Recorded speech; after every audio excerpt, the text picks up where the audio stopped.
All right.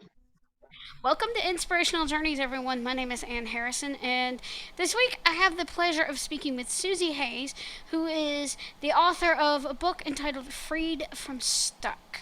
So, we're going to learn more about Susie, and we're also going to learn more about this book. But first of all, welcome to the show, Susie. Thank you. And it is a delight to be with you today. It is a delight to have you. So, why don't you introduce yourself to the listeners and the viewers? I help people become freed from stuck by helping them learn how to access internal resources they never knew they had in order to create what they never knew they could. And I do that through counseling, coaching, hypnosis, writing, and speaking. Wow. And see, I listened to there was one of the YouTube videos that was on your Podmatch profile that I didn't watch the whole thing, but I did watch part of it, and that's how I mean after you reached out to me on Podmatch, that caught my interest. I love that. So, what inspired you to write this book? That is a great question because, and I never had any intention of writing a book. I had watched many of my friends and colleagues be tortured in the process. And I said, I am never going to put myself through that. But I was actually attending a professional function, ran into an old friend, and I said, well, what are you doing these days? And he said, I've started a publishing company. I said, oh, that's great. He says, I bet you have a book in you. I went, no, no, no book in me. He said, give me an hour and a half and we'll find that book in you. And I said, okay, fair enough. I'll give you an hour and a half. And after that hour and a half conversation with him, I realized that all of my work in all of its many aspects really came down to that I helped people become freed from stuck. And so we just began working together and identifying the elements that are universal in the process of becoming freed from stuck, which is how we came to, first of all, title the book Freed from Stuck, but then we used the FREED as an acronym for the five elements or the five steps of becoming freed from stuck. Can you break that down briefly? That Freed acronym? Absolutely, certainly. So the F stands for, and we use the metaphor of a bridge. The cover of my book is a woman running across a bridge toward her where she's going. And we felt that that was appropriate for that process of becoming freed from stuck. So the F is face the bridge, which is about identifying what the problem is, what the challenge is. And sometimes it's not what we think it is, but more often than not, there is some point of pain or some unmet need that needs to be attended to that is keeping us from living the quality of life that we want. So we have to identify that. We have to be able to face that, whatever that is. Then the Okay. R is recognize the bridge, which is to actually look across the bridge and to create a clear vision that is emotionally charged about where we want to go. Once I accomplish becoming freed from stuck, what will my life look like? And the more intense and vivid that is in our mind and our imagination, the more it helps us move toward what we want to accomplish or what we want to change. Because in the process, very often we can lose sight of that and become discouraged. And so it's very, very important to, as best we can, really create that up front. The third element is the E, first E, which is about embrace the bridge. And what this is about making a commitment to whatever process or strategy or plan that needs to be put in place in order to go to that place of being freed from stuck. The next E is exit the bridge. And this is probably one of the least addressed elements in the change process. And what it is essentially is about grieving.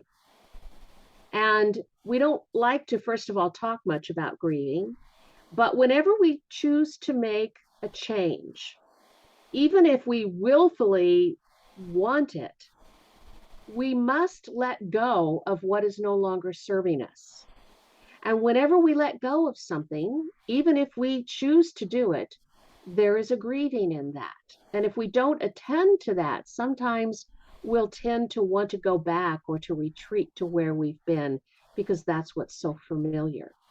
And then the last, of course, is the D, which is arriving at the destination.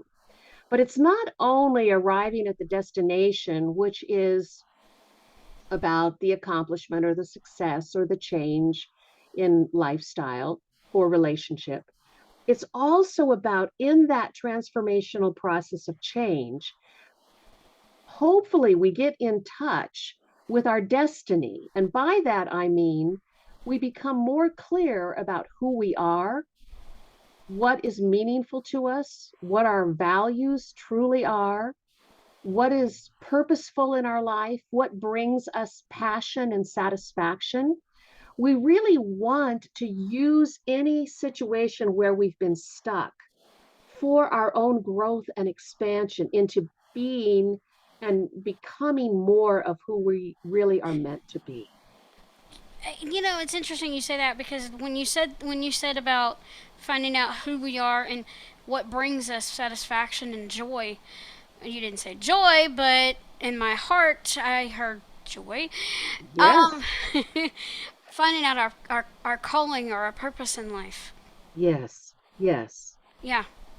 And that's the beauty of the change process because sometimes we want to stay with what's familiar. It may not be comfortable, but because it's familiar, we know how to navigate it.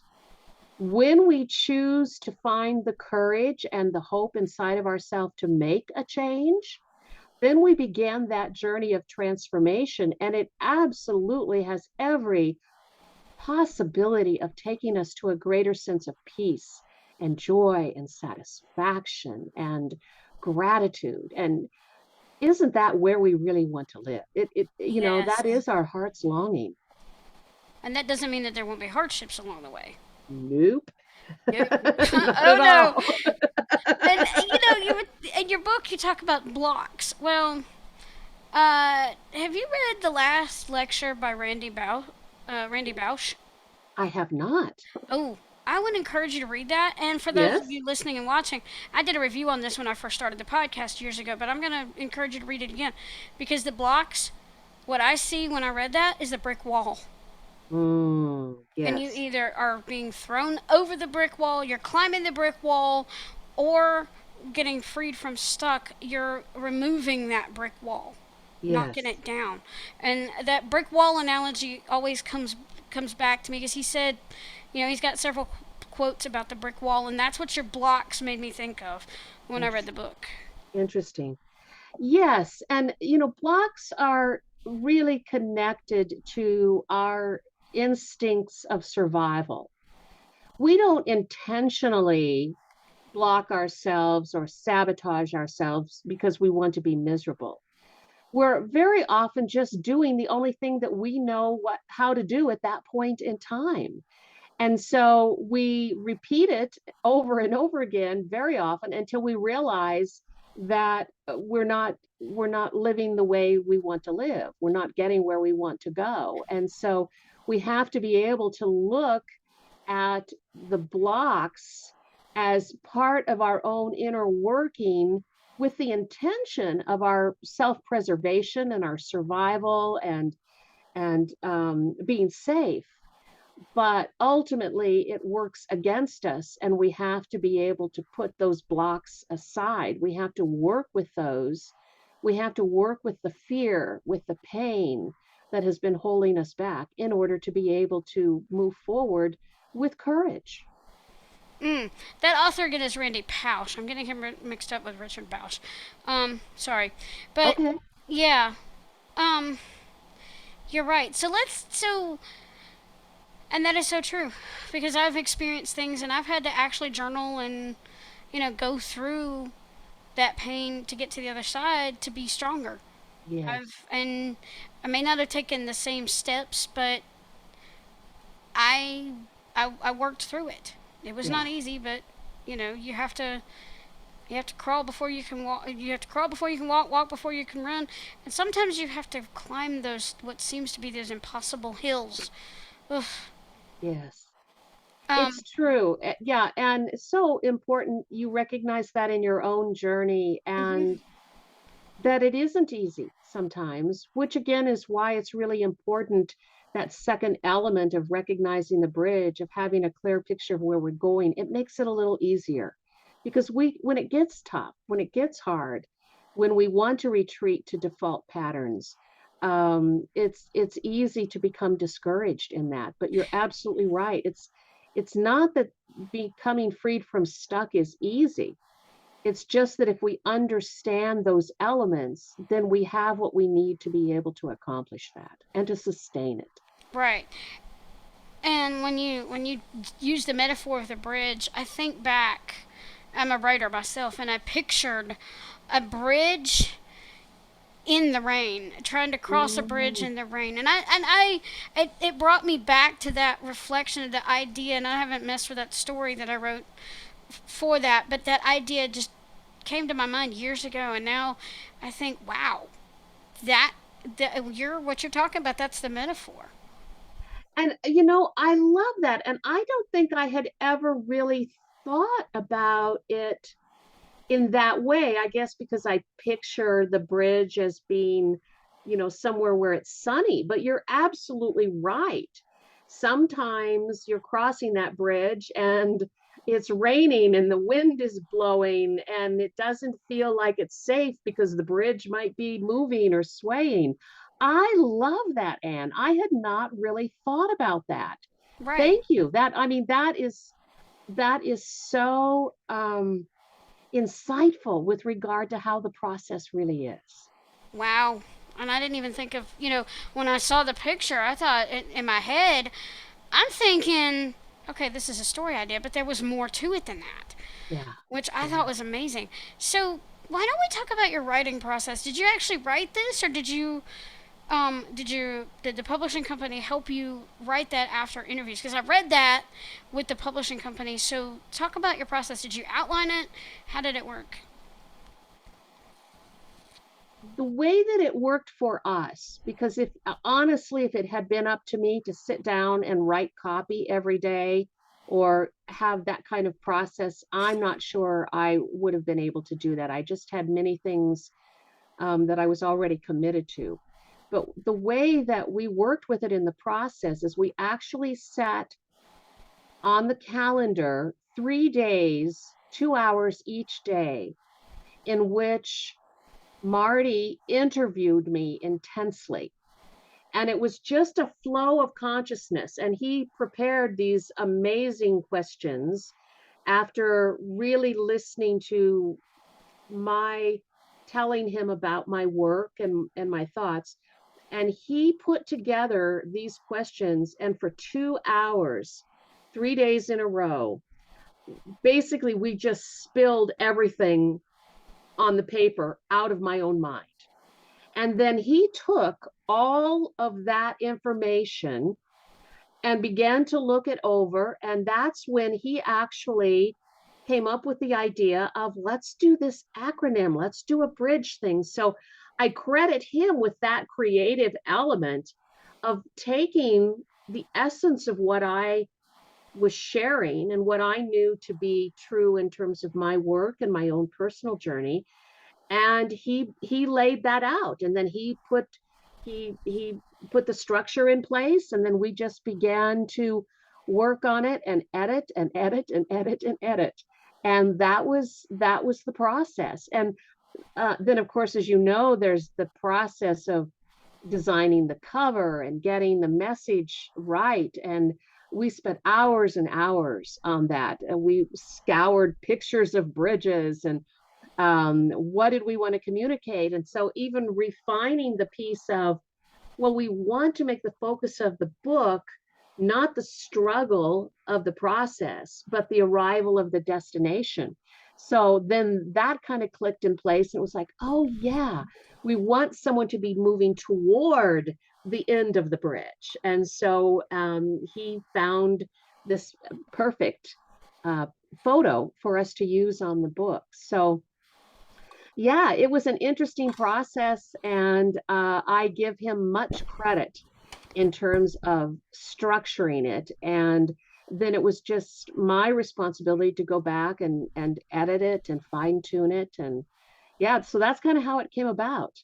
Wow, that's definitely because that's definitely a way to get a book out there and get your message out there. If you're not the best writer, you can have somebody do um, the initial work, and then you have to Absolutely. formulate it. Yep, absolutely. Yeah, it was a process that worked really well for me.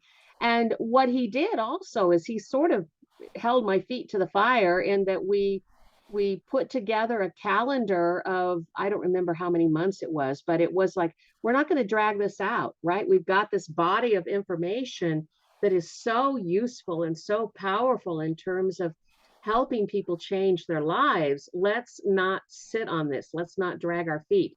And so we didn't. I mean, we just kept pushing forward until we had the final project and we're ready to launch it. Okay, so um, what tips or takeaways do you want the listener or the viewer to away with today? Hmm.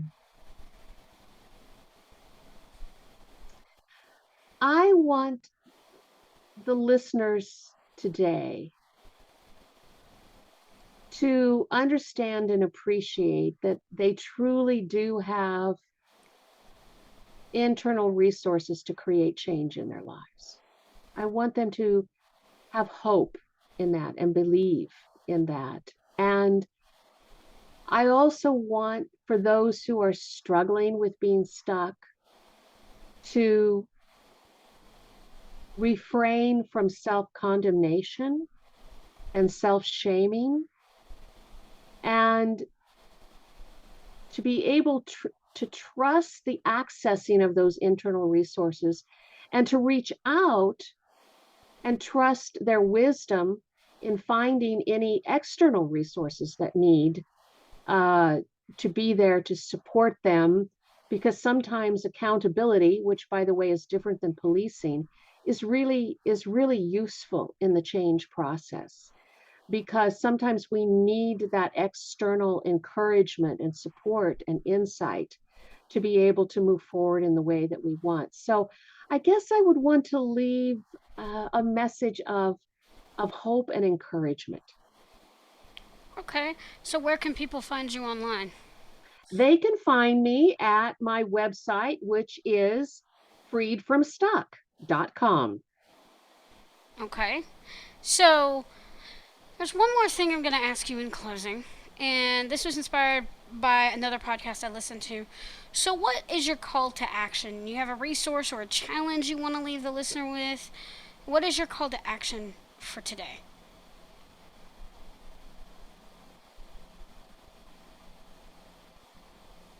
Don't wait. Don't stay stuck. You deserve to live a better quality of life. You deserve to be free from your pain, from your fear. So the call to action is do whatever you need to do that is the next most simple step you can take toward change. Whether that is picking up the phone and calling someone, whether it's reading a book that gives you more information and insight, whatever that next most simple step is, my call to action is do it today. Thank you so much. I really appreciate that. So, we challenge you today to go out there and read to get inspired, write something inspiring, and share your creation with the world. For when you've touched one life, you've touched thousands. thanks for joining us on Inspirational Journeys. And remember, your story matters. Have a blessed day, everyone.